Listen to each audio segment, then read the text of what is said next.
Achewillow, Season 6, Chapter 1, All the Wrong Reasons. This should be easy. The morning light is shy, as it often is during this season.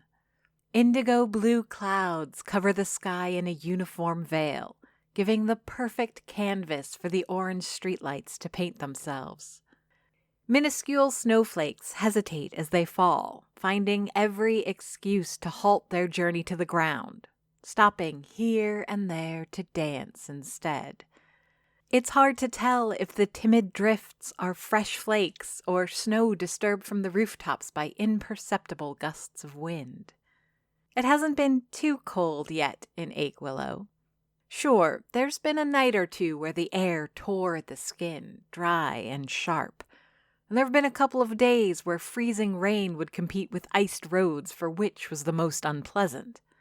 All said and done, however, the threshold of winter had been clement enough, with my only complaint being the lack of sun for almost 3 weeks now. Even at this early hour, I find the weather unseasonably gentle. Having lived my whole life in Quebec, I expect more teeth out of my late fall, but all it offers is a gentle caress that barely teases a shiver out of me. The thin carpet of snow, no thicker than a crepe Suzette, crunches under my sneakers. I wonder for a second if I should have bothered with boots, but by the time I finish the thought, I've already arrived. The metallic clinking of the lock's barrels seemed to fill the empty street. I turn the key and try to push the door open. It shouldn't be this hard. I've been here every day, waking up long before the sun, sneaking down to make my many preparations. Each morning has proven more difficult to wake up, and every day the door becomes more difficult to open. Today, it's only after leaning on it with my elbow that I manage. Am I growing weaker, or is the ever-fluctuating temperature messing with the shape of the frame? Or does the Achewillow itself resent the impending end to our vacation? For 2 years, I held the reins. This may not sound like much. For people who have tossed out more calendars than I, 2 years may seem but a brief moment. It's a quick pit stop on the road to life. It's a trou normande in the middle of a meal, or a dash of salt on a dish. To me, it's a solid 10% of my existence. Not only that, but the last 24 months have been some of the most pivotal so far. I'm not naive to the point of considering them the main course. After all, I hope to have many decades ahead of me still. But there's no ignoring that since my arrival in Achewillow, I've carried a heavy load. At an age when my contemporaries are still assembling the ingredients of their careers, I'm well into baking mine. I've been standing near the oven, mixing the butter and icing sugar, preparing for the next step. Who could blame me for taking a break and letting the sponge cool? Plenty of people, it turns out. When I finally decided to reopen the Achewillow, I assumed the decision would be met with applause. The triumphant return of fresh croissants, chocolatine, and marinated chicken wraps should have been deserving of a parade down Rue Principale. That's the impression I got from months of disappointed customers asking the question. Regular clients would cross my path in the park or see me at the market, and they would all ask, "When is the cafe opening its doors again?" Each would walk away without a satisfactory answer. Some, like Patrick, seemed genuinely crestfallen with any response that wasn't tomorrow. For his part, Ian would frown in disapproval. Helen Edna, notary public, would tap her wrist, pointing out the passage of time and, by implication, the accumulation of my many bills. As much as the weight of impatience pressed on the whole of Achewillow, the final lifting of that pressure didn't bring the exhalation I anticipated. Welcoming warmth and succulent aromas greeted me, like the arms of loved ones and family. The heat had a thickness to it, having the texture of potage when compared to the usual thin soup the baseboards would produce. The smell, laden with hearty spices, rich cumin, bitter turmeric, and biting chili, offers promises of a pampered stomach and delighted palate. A quick glance at the clock confirms it. The enormous pot of curry has been in the slow cooker for almost 6 hours now. Vegetables will have given up their flavor to the sauce, the chicken broken down into tender fibers. My mouth fills with saliva and my fingers tremble as I remove my jacket. The temptation to flick the lights on and flip the open sign is almost as overpowering as the delicious smell. I want to toss the doors open, brew coffee and warm water for tea. I'm tempted by the need to mix cookie dough and bake 6 loaves of Belgian bread. More than anything, I hunger to see the tables of my cafe filled with customers enjoying my cooking, sprinkling praise on me like the elegant crystals outside the window.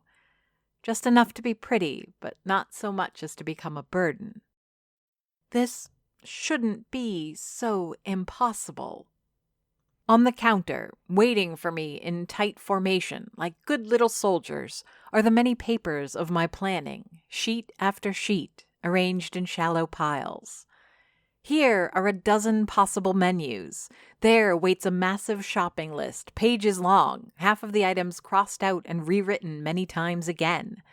At the very end, a regiment of recipes that I need to try and test, all with their own notes scrawled in a rainbow of colors, though an aggressive red dominates. The only lights I dare turn on are the ones over the counter, so I can read, and those in the kitchen, so I can cook. Anything more, and the pedestrians slow dripping onto the sidewalks might become curious. The thought of having to answer the questions again, of having to say no to one more regular asking if they can just get a coffee, is enough to sour my already fragile mood. With one hand, I pick up the recipe for the chicken curry. Already, I'm looking for flaws in the aroma. Is there not enough coriander seed? Should I remove the black pepper completely? With the other hand, I scoop roasted coffee beans into the grinder. As I put down the recipe, it's immediately picked back up into the air. Not by any living hand, nor by the ghostly touch of the dead, but rather by the cold fingers of the encroaching exterior. The curry recipe isn't alone either. Sheets from every pile shiver, some going so far as to hover and glide over the counter, mixing with their neighbors. There's no warning, no alarm telling me of the intruder. My eyes immediately find the door chimes, not above the door, but resting on one of the dining room tables. I had Michael take them down for cleaning before the grand reopening. "Close the door," I cry, my words hoarse with their first use of the day. Or is it the week? When was the last time I spoke with another human being? Even my usual swearing at rebellious utensils and renegade ingredients has devolved into angry stares and animalistic grunts. "Sorry, sorry, sorry," Annabelle's voice answers, the tone playful but the apology sincere. Quick to do as instructed, my good friend shuts the door behind her, making sure it's locked, a precaution I had failed to secure myself. She smiles at me while removing a thick jacket. There's a renewed plumpness to her cheeks that suits her well. Her short blonde hair is now stained with a patch of turquoise, and there's an ease in her mood that reminds me of the first time we met. Living with my brother has been good to Annabelle, something I could never claim myself. Then again, she's spared much of the tension of his youth and is better equipped to handle his humor.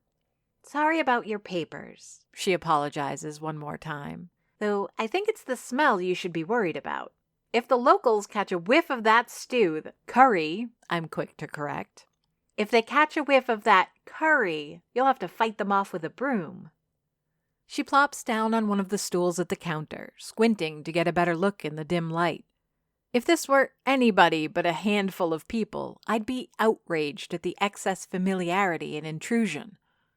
At this point, Annabelle is almost like family, though, and as irritated as I am to be sorting my piles again, it's just something I must let slide, though not without a grunt. "Speaking of papers," she says, picking up a recipe for mint marzipan galettes, That is a lot of crazy scribbling you've got in this chaos of yours. I have a system, I try to explain, holding up a to-do list with only a few items not scratched out yet. Looking for where to put it down, I start to wonder if my system might have gotten away from me after all. Winter's touch having scrambled what tenuous organization I did have in place. It was hard to tell. You know who you remind me of? Don't you dare. Thomas Sinclair. She beams the answer through smiling teeth, fully aware how the comparison is lemon juice to the milk of my mood. Now that I think about it, perhaps it's my brother who should be worried about Annabelle's mischief. You monster, I accuse. I swear, this isn't as mad as it looks. I've got recipes here. That pile is the ones I have ingredients for but need perfecting. That one is for those I think are good enough. Then there's this side of the counter where I put all the things I need to do. Here's where I have my shopping lists. My voice trails off. I see it now. The reality doesn't match my narrative. It's tempting to blame the gust of wind for the damage, but everything looks mixed up. These are not the well-plated stacks of pancakes I thought them to be. It's a salad, ingredients tossed into an inseparable mix. I'd have a better chance of sorting the arugula, endive, and spinach out of a spring mix. Truth is, this is how it's been for weeks now. No amount of lists and diagrams will hide the fact that I'm circling this reopening, but lacking the commitment to go through with it. I've been mixing the same sauce for over a month. In a grand, dramatic gesture more suited to my brother than myself, I sweep the counter, sending everything floating to the ground. I'm my own gust of wind rushing through a tree in fall, sending every sheet tumbling into the air. Why is this so difficult? The chicken curry, it turns out, is a masterpiece. From a purely technical level, I already knew that. Doubts about the balance of spices and the exact texture of the sauce aside, I could serve this meal with a side of basmati rice without shame at any of Montreal's best restaurants. I already knew that. Somehow, that's not enough. There are no gourmet chefs in Achewillow. While I've noted a fine palate or two here and there, no one here is going to offer an extensive critique of my abilities. Right now, I'm sharing a bowl with Annabelle, a plate of crostini in lieu of rice on the side. I wouldn't call it the preferred serving method, but we're having chicken curry for breakfast. I think we can break a few more rules. While she seems in absolute heaven, closing her eyes to chew every bite slowly, allowing a dribble of sauce to crawl down her chin, I'm still looking for flaws, scrutinizing the recipe for cracks into which I can wedge improvements. Why did you close this place again? Annabelle asks, spooning more curry onto the toasted bread. It's rhetorical. The real question is, why did you keep us from such great food? It's meant as a compliment. Crostini cracks between her teeth, the hard crust breaking the only sound in the Achewillow. Even Rue Principale, coming more awake with every moment, is hushed by the falling snow. Doing this for over 2 years, 12 to 14 hours a day, 7 days a week, I sigh. I just needed a vacation. A long one. Annabelle doesn't nod. She doesn't speak, her mouth still full of bread and chicken curry. Instead, she reaches for a pen, grabs a sheet from the millefeuille of loose leaves I've gathered from the counter, and starts scribbling. I watch, nibbling on a bite myself, curious what she's on about. Without a word, she pushes the paper in front of me before grabbing the spoon again. Curry and toast, it reads in her neat handwriting. The sheet of paper wasn't picked at random either.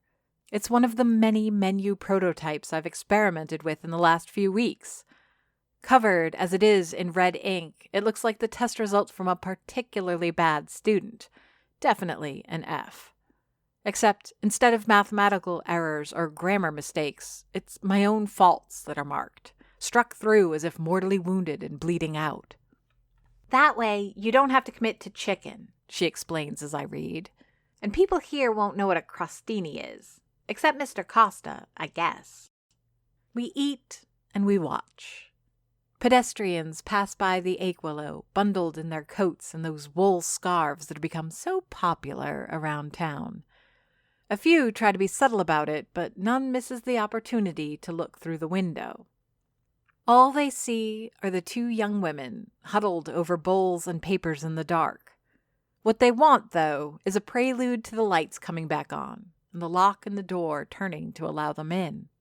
We are minutes away from businesses opening their doors. The few people with coffee in their hands either carry cups from their own home or the cardboard version purchased from the local gas station. None of them look happy about their choices. A handful cup their hands to the window. Some even try the handle. All walk away disappointed. Only one figure stands out as deserving of particular attention. Tall and thin, she stands in front of the door, a beige boiled wool coat with matching cable-knit beanie. Her gloved fingers are woven around the leather strap of a livid burgundy purse. She doesn't knock or pull at the door, waiting instead, knowing that she's been noticed. "Did it just get colder?" Annabelle asks, warming herself with another bite of curry. I twist the locks, the clicking noise a siren call to the expectant potential customers. Though their necks snap to attention, turning to see if my doors are officially opening, none dare do more. Not once they are met with the stern look of my second visitor. Helen Edna, notary public, is one of a handful of people for whom the doors of the Achewillow will always open. A privilege she's been reluctant to use, casting her silhouette through my window but a handful of times in the last few weeks. There's been a sort of narrative to Helen's visits. While they were welcome at first, there's no better person to share a quiet cup of tea with than Achewillow. The increasing frequency at which she's been mentioning the finances of the cafe, and by association, my own, has made her presence bitter. Not unwelcome, but Helen has become that envelope from the bank that you know is a bill to pay. But instead of opening it, you let it rest a few days on the kitchen table, postponing the inevitable by building an oasis of avoidance. It's bad tactics, and the anxiety it creates slowly dries that oasis. "Good morning," she says, greeting both myself and Annabelle. Her narrow nose is already hard at work, twitching like a rabbit's, cataloging what she smells. "Curry?" I offer, answering all her questions before they're asked.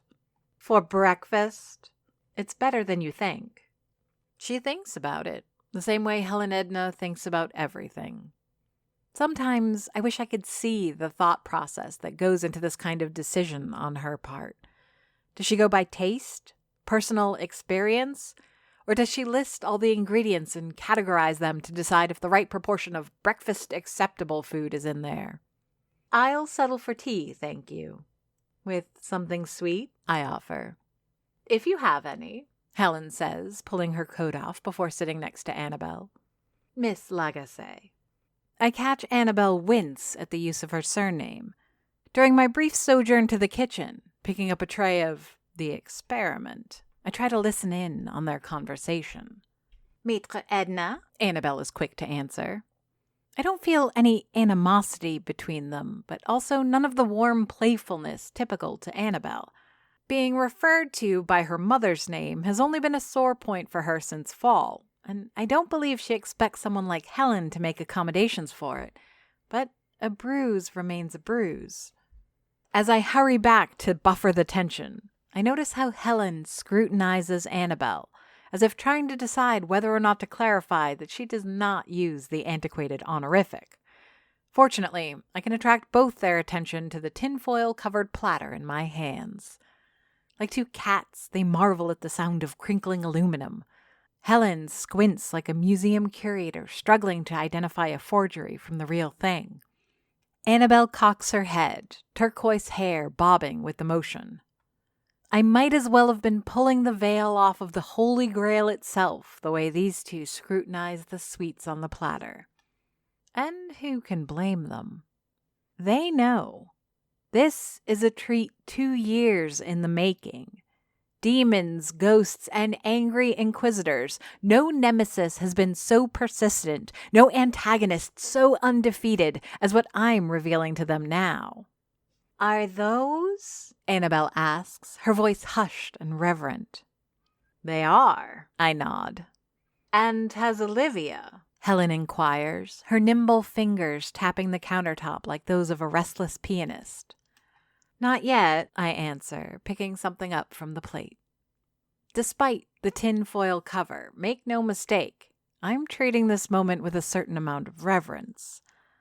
While I've been at it for a while, cautiously experimenting with a recipe, I've yet to have anyone else taste them.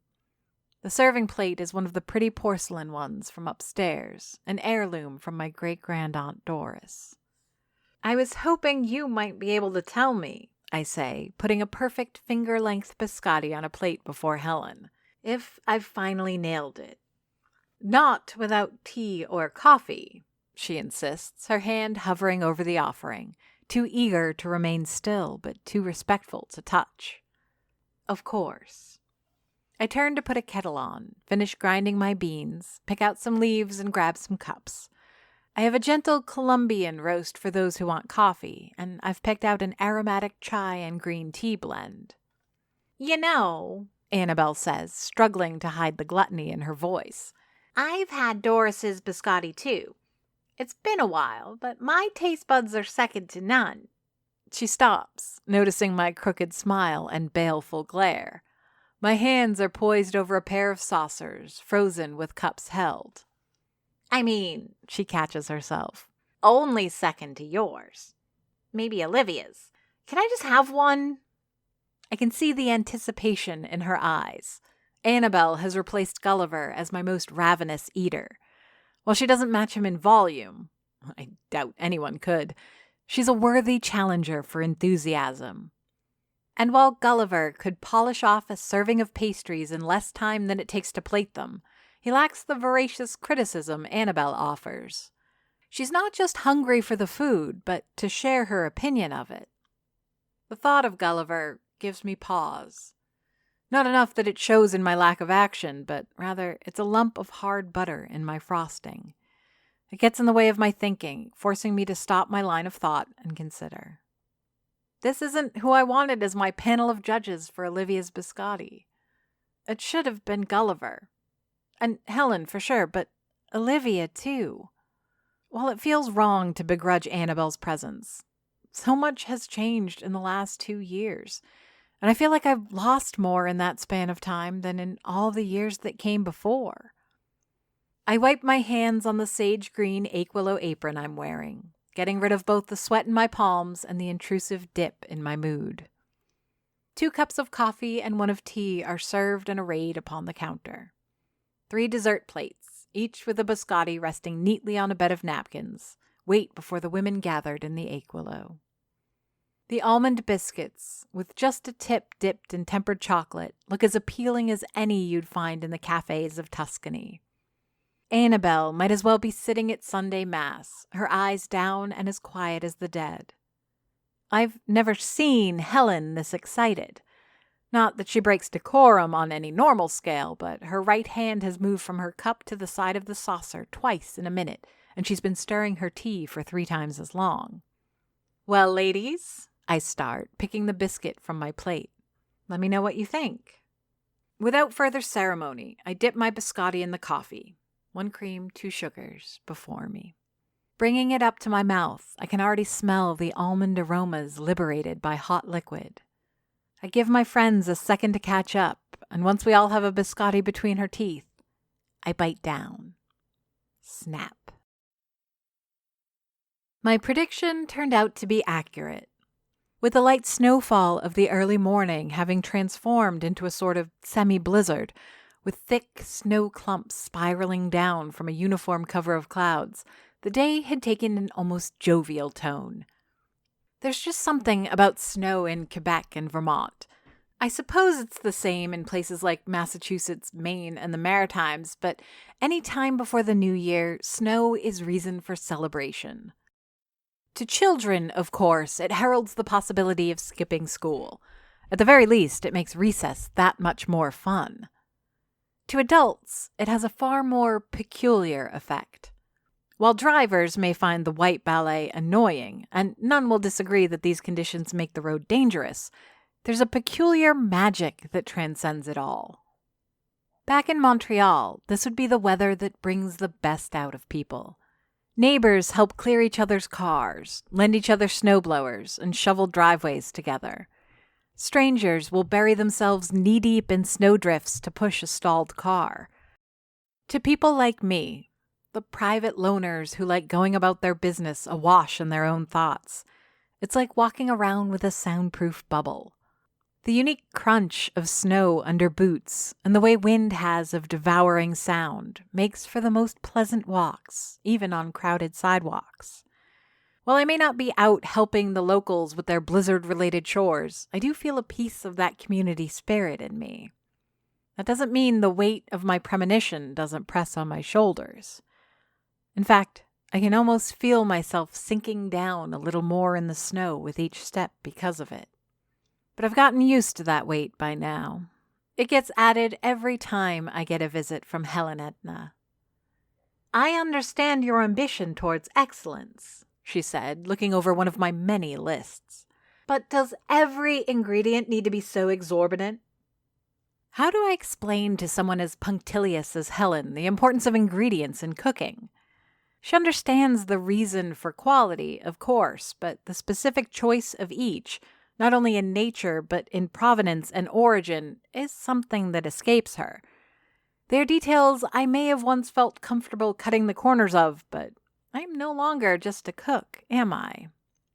If I'm to have happy customers, can I serve them eggs from a factory farm where the hens are miserable? Can I afford to brew coffee that's been roasted in a dark, uncaring basement if I expect to liven up their days?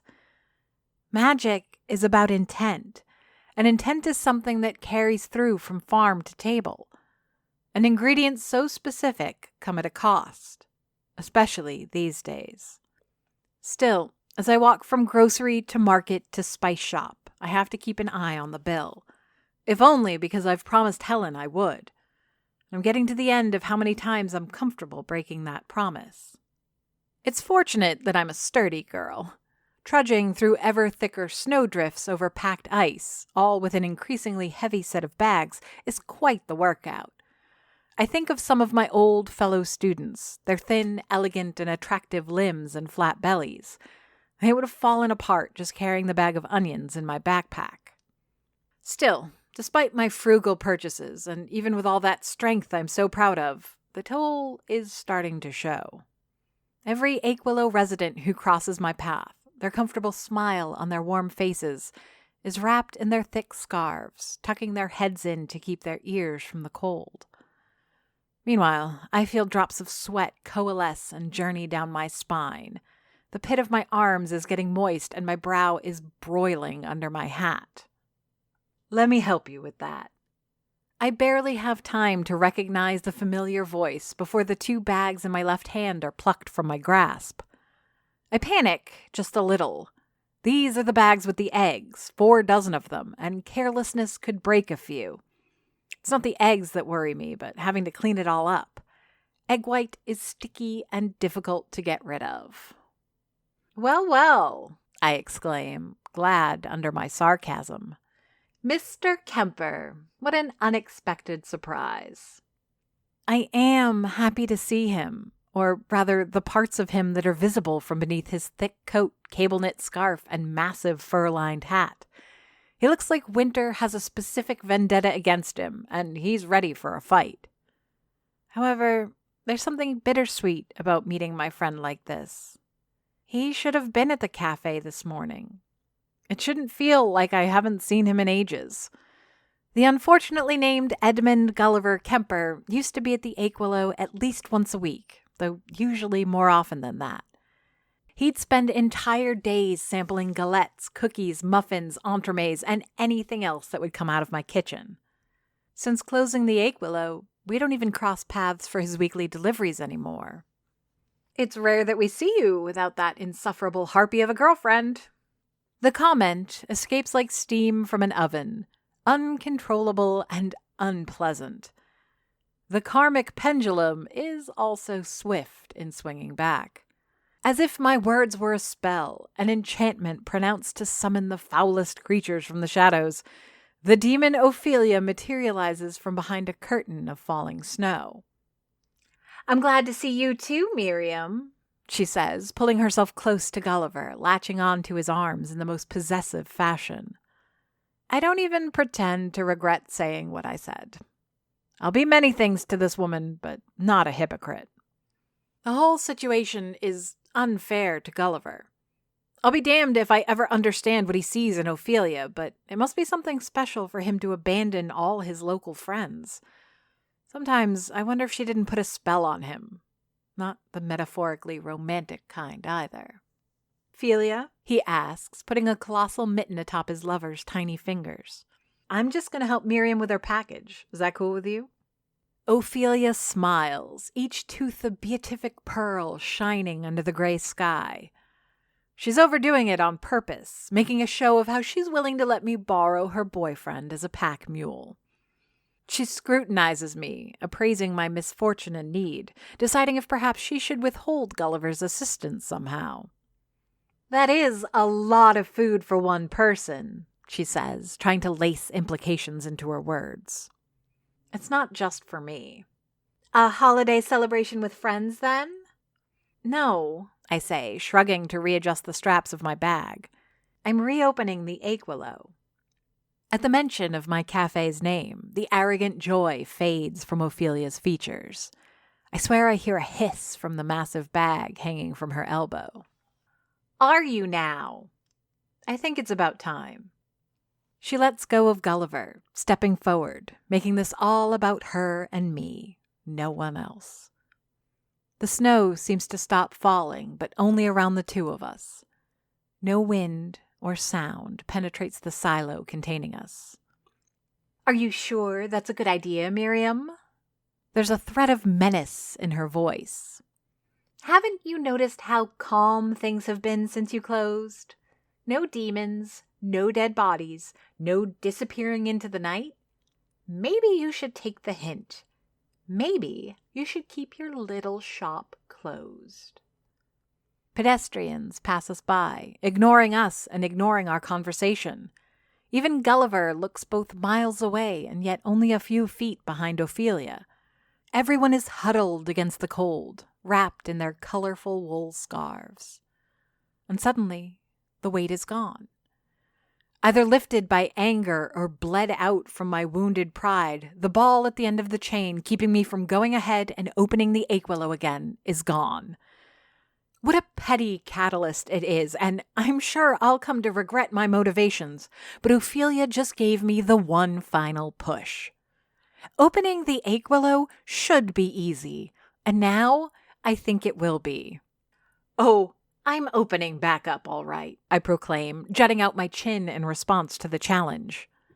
She snorts, both to keep a drop of snot from freezing at the tip of her nose and to voice her disgust at my conviction.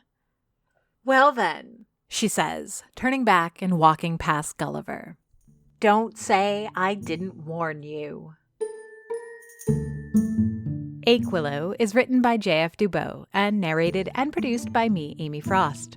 If you enjoyed this podcast and would like to hear more, please rate and review us on Apple Podcasts or your preferred podcast platform. Want to support the show? Buy us a coffee. Go to ko-fi.com/Achewillow to donate. Achewillow has a Patreon. Visit patreon.com/Achewillow for details. Follow us on Facebook, Twitter, and Instagram under the username Achewillow.